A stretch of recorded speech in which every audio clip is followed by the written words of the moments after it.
Ready to go? Light. I know. Go. So a couple weeks ago, I brought the 8110 in for service at John Deere, and it's done. And then when I was talking to the person ordering service, I was like, hey, do you guys do dynos and stuff on it? Because it'd be cool to see what it dynoed. They're like, yeah. So we're actually, since they just finished service, we're actually gonna go, I wanna see it dynoed. So we're gonna actually go see it dyno at Deere. Do I get to be your shotgun rider? That's right. Rocket's ready to take off, baby. So Brian's the mechanic that worked on this tractor. Did a lot to it. We got the valves in check, right? Valves in check, hydraulic service. Yep, transmission calibrated. Transmission calibrated. Should be a lot smoother, or hopefully a little smoother. Yep. There'll be a couple gears where it has a little different shift yet, but it'll be better than it was. So. Awesome, awesome. It even looks cleaner, a lot cleaner than we brought it in yet. I worked the second shift last night cleaning it up, so. Awesome, awesome. Spence, what do you think she's gonna do for PTO? So on the book, it's how much? 165 on the is what they're rated at for PTO. Gotcha. So we're doing PTO, so I think they're gonna hook the dyno up to the PTO, run it full throttle. Yep. And then we'll go.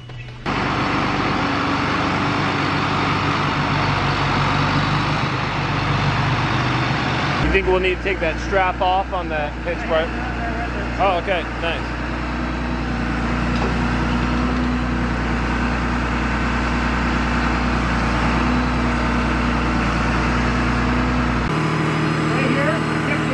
Kick it.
What's your guess?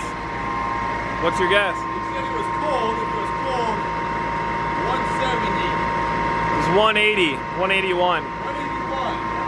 Yeah. Here's your torque, RPM speed. That was at 1,000, just over. 949 torque, 181 horsepower. That's pretty cool. So if engine's rated for 183 and PTO is rated for 165, you could say that's probably putting 200 in the engine.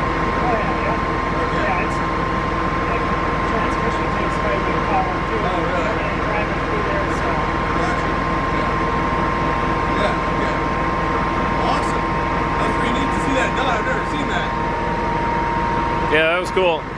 Brian, the mechanic, he was finishing up late and he had some spare time, and so even waxed the tractor, the front, so it's super shiny. So I gotta avoid all the dirty potholes because we can't screw that up. Welcome home, old buddy, old pal. So Van Wall Deere Van Wall. They got everything done. So first thing was like change all the fluids, radiator fluid, I think got changed. We did have a oil leak out of the oil cooler coming out of here that they fixed. And then the valve clearance got all adjusted, everything like that. Transmission recalibrated. Is there anything else, Spence? There's a couple small miscellaneous things they did to it too, but I wanted a professional mechanic to take a look at this thing just because I just got it. Just make sure everything's, you know, good on it, stuff like that. Just the two front drive tires, towed those in. Yeah, those were off a little bit, the front drive tires.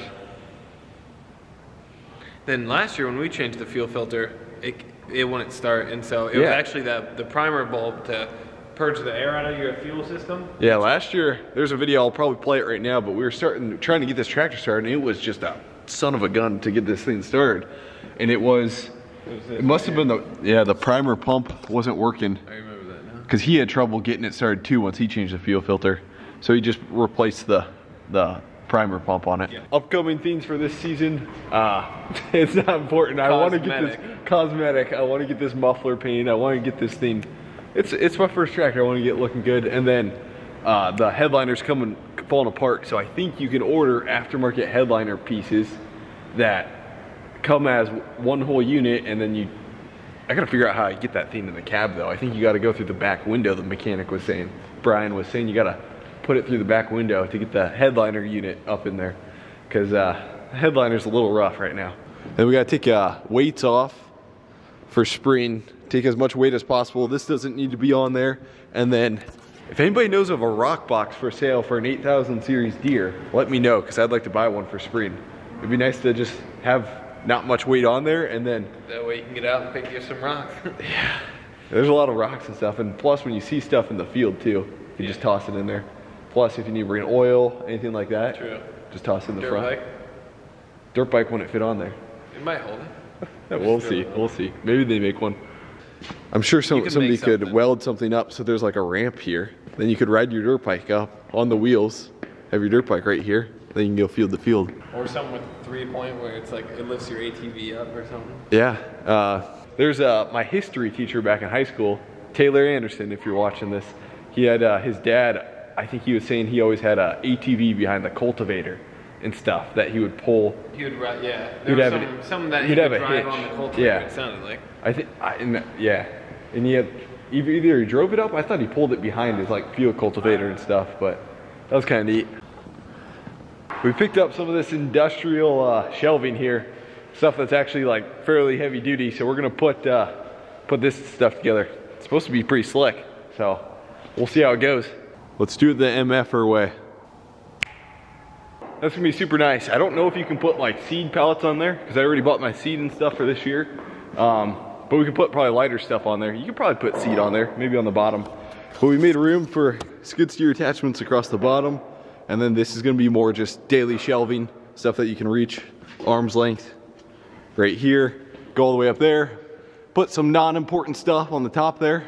Both me and Spencer's trucks, when we're pulling this trailer, have personal massagers on the seats because this trailer bounces back and forth. On the back end is so heavy, I would say, and there's so much play up front with the tilt that the back end's just bouncing up and down. So like when people go past you on the interstate, you get all sorts of looks because your front end of your truck is just bouncing up and down. So we're pulling these off and tightening these down so that way there's not as much play coming through here. That way the whole trailer won't bounce. They need to make a wrench that you can just press a button and it squirts out WD-40. That'd be interesting. Take a little spray of WD-40.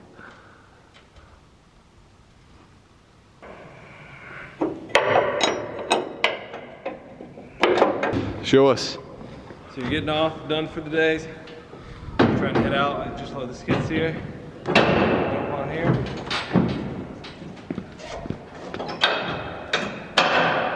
There you go.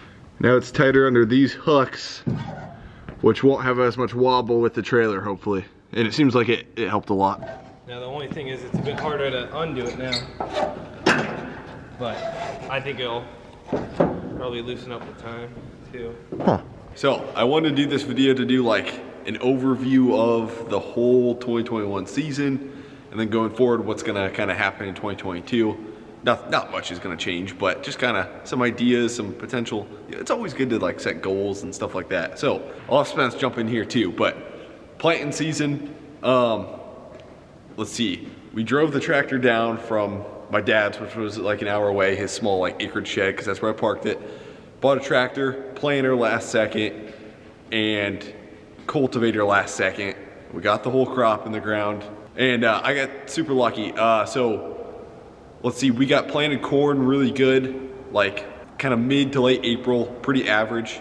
And then we got beans in ground by May 10th. The thing I missed out on is like, I finished planting corn, and then a week later, I was like, oh shoot, I got time to plant beans, it's looking good and stuff like that. So then that whole week, I was working on the computer all week with the other YouTube channel and the software company. Well shoot, I just missed 7 days of planting that I could have literally put beans in the ground 7 days, because what I did is I took a 7-day break once I got all my corn planted, and it was just stupid because it probably cost me yield. We still got the beans in on May 10th, but I'll get to that. The beans didn't end up doing that good. So maybe if I could have got planting beans earlier, it would have been a little better. That's something I'm not gonna make that mistake twice coming next year. And then, okay, summertime, went and built this shed. It's a 60 by 120. We got the shed in. This is all I need. It's probably, honestly, more than I need. I don't want to say it, but it's almost too big. But no, I honestly want to have the shed this big.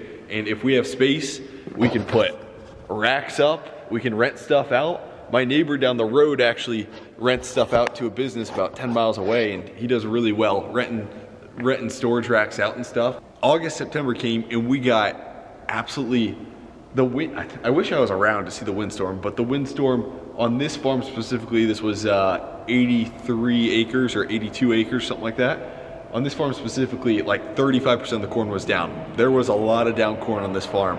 So this farm didn't end up doing as good as I thought it was gonna do, because the corn was looking super good. And then fall comes. In the fall, we picked up 2 wagons to use. Those worked pretty good. I thought they were gonna work a little better, but when we got into some hills, you could only pull one at a time. So it would be kind of nice to have a semi, but it's like, I don't farm that many acres, and we'd only run the semi in the fall. So I think for now, wagons they get the job done with the amount of acres I run. Plus, you don't have any insurance, tax, wear parts. You don't have an engine to maintain with wagons. You just put grease, air in them, they'll go. So harvest time, the beans was the first farm we harvested. That was 43 acres worth of beans. They yielded 41 bushels to the acre, which was horrible considering like the neighbors around me. I was hearing like 70 bushel beans around me. So when you think weather aside, when you take that weather variable out, my beans yield 41 bushels an acre. The farm fertility isn't the best, so we're trying to kind of raise that fertility, stuff like that, but still 41 bushels an acre. They did get hit by wind also. This corn farm right here, so yield totals on this farm, it was 83 acres. This was the first farm of corn we started harvesting. That did 193 bushels to the acre. Keep in mind, like 35% of this farm was down corn, and I was getting into some spots where the corn was doing like 90, 60 bushels to the acre, just because it seemed like I couldn't get it in there. It was breaking off. It was kind of a mess through there. So if we didn't have the downwind, this farm probably would have done like a 200 or 210 or something like that. I was really expecting it to do that, because the corn we had the weather. It was awesome this summer. And then, okay, corn on the other farm was 207. That had some wind damage, but not as much. And if we would have there's kind of a issue where it sits wet in one spot, which I'm trying to get tiled. We'll see if we can get that tiled here this spring or next fall. I was just way too busy this fall to get it tiled, but if we get that tiled, we could up those yields a lot. Now, I said I was gonna talk about like income and how much we made off each farm. It's probably not appropriate to do that and stuff, because then people are like, oh, to other farmers, they're like, you guys make so much money, you guys lose so much money. It's really complex how it is. But like, if you want to see how much a farmer like has made in a year, like Iowa State University, Illinois State University, they actually go over those net income numbers, you know, like to give a rough idea of per acre. But honestly, when I look at like yields and everything in this whole year, 2021 summed up, it was a pretty darn lucky year because commodity prices were up a ton. It's a heck of a year to start farming and stuff. Obviously, you know, when I was bidding on some stuff to get some equipment like the tractor and stuff, you were starting to, in 2021, you're starting to see prices of like on early 2021, late 2020, you're starting to see prices of, you know, used tractors starting to rise. If you remember, I don't even know why I needed this disc, but I went and there was an auction, and it was actually, I recorded a video, but there was this disc. It was a 20-foot, really nice Case IH disc. And I ended up getting a kind of a bidding war with this older gentleman at the auction.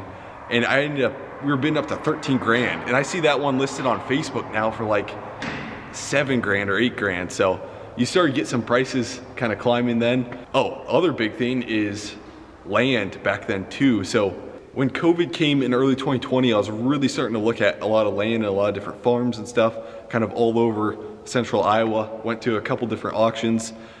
I totally regret not buying those because it was way better quality farms and they were going for half as much as they do now. But anyways, I ended up finding one farm and made that offer. Then 5 months later, we closed on that farm. Then there's another farm that I bought, and then another farm that I bought. But through the COVID time frame, it was like you're dropping interest rates so freaking low. We're manipulating these interest rates to almost zero. The Fed balance sheet is screaming higher. We're at $120 billion a month in QE to the markets. Like, these markets are screaming, and we're adding so much liquidity to the system that eventually that starts carrying over into other assets. First it goes through bond market, then it goes to corporate bond market, and then when you have money coming into that corporate market that's been printed, it eventually starts kind of flushing around to all these asset classes. So through 2020 and 2021, we've seen all these asset classes rise a ton, and some of that effect I truly believe comes over to farmland, where you have investors that have done well or get flushed out of other markets like the corporate bond markets because the government is bidding for those or the banks are bidding for those bonds. And so you have investors getting flushed out of there, and eventually it kind of leaks its way into all sorts of asset classes. Plus, when you drive interest rates this low, it's kind of like the perfect storm, and we had commodity prices going and everything was going.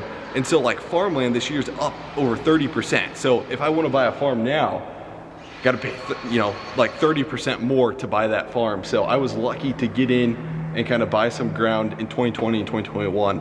It was just super, super lucky timing. 2022 season, it's going to be same amount of acres I'm running, unless I would definitely consider renting land if I had the opportunity, but I'm not going to like jump after or chase after farms or anything like that. Only if something comes up. I would love to keep buying more farmland and adding more acres that way. So when opportunities come up for farmland for sale, I'm always looking at them, just kind of always evaluating them and seeing if they'll work out and stuff.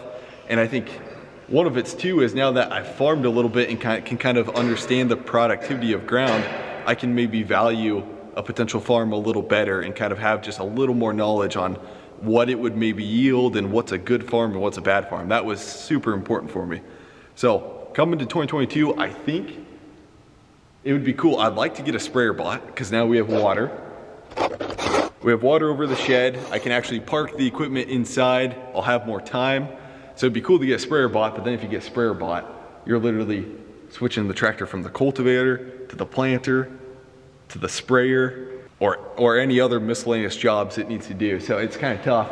It'd be cool to get another tractor, but I don't run that many acres, so it's kind of hard to justify having another tractor for the amount of acres I run, because I'm only at like 250 acres and it's just like, I don't know. It's a lot of equipment for the amount of acres I farm, so. And then Spencer is done with college too, actually. So he's gonna have a lot more time. He's gonna help out. I'm trying to get him to buy a piece of farm ground too, because he's got some money in the bank he could buy a piece of farm ground with. We'll see though. But anyways, we might go 50-50 on a, can't say what it is, gotta surprise him. The problem is when we go 50-50, everybody says, it's Grant. So like, for example, say we went 50-50 on the tractor, and then everyone's like, oh, Grant, nice tractor. And it's like, we went 50-50. Where's my Spencer? So anyway, that's what we always joke about. Everybody's texting like, hey, could I borrow your drone? Thanks for letting me use your drone, Grant. And then they don't realize Spencer went 50-50 on the drone. So anyway. Well, you can maybe do 51-49. So you'll own 51% of this item, and I'll own 49% of this item. And that way you own the majority. It's true. No, it's all good. We always just joke about that, everybody. Yeah, I might, now I have a lot more time done with school. So a lot of people that actually, we found out that don't know that Grant and I are brothers. So I'm 2 years younger than Grant. I'm 21 right now, Grant's 23. Yeah. So we're brothers. I've seen that comment a lot. People are like, are you just friends? Are you helping them out and stuff? So. Yeah, then also during the summer with more time, sometimes we don't always use the skid steer like we should. That's a pretty nice skid steer, so I thought it'd be kind of fun to run around, do some jobs with the skid steer. So, and then just use that for like cleanup and stuff. So. Yeah. But mainly full time, technically you're doing YouTube on your gaming channel. Yep. So I have a gaming channel just like Grant's. It's just called Spencer TV. Grant's is the Squad gaming channel. And so that's full time if you want to call it that. But obviously I have a lot of time. I always did that with school just like Grant did. And so when school's gone, now I can do something fun. I might have been missing something there, kind of an overview of the season going through the future. I always try to answer any questions that are in the video and stuff right away. I always try and read through all the comments and stuff, so I'm always down in the comment section if you want to ask a question. But hopefully that gives kind of an overview of the season and just like starting from scratch. It was always a dream to start from scratch, and we're finally in the process where year one's done and we're heading into year two. So, should be good. So, thanks for watching, guys. Always appreciate it. We'll see ya.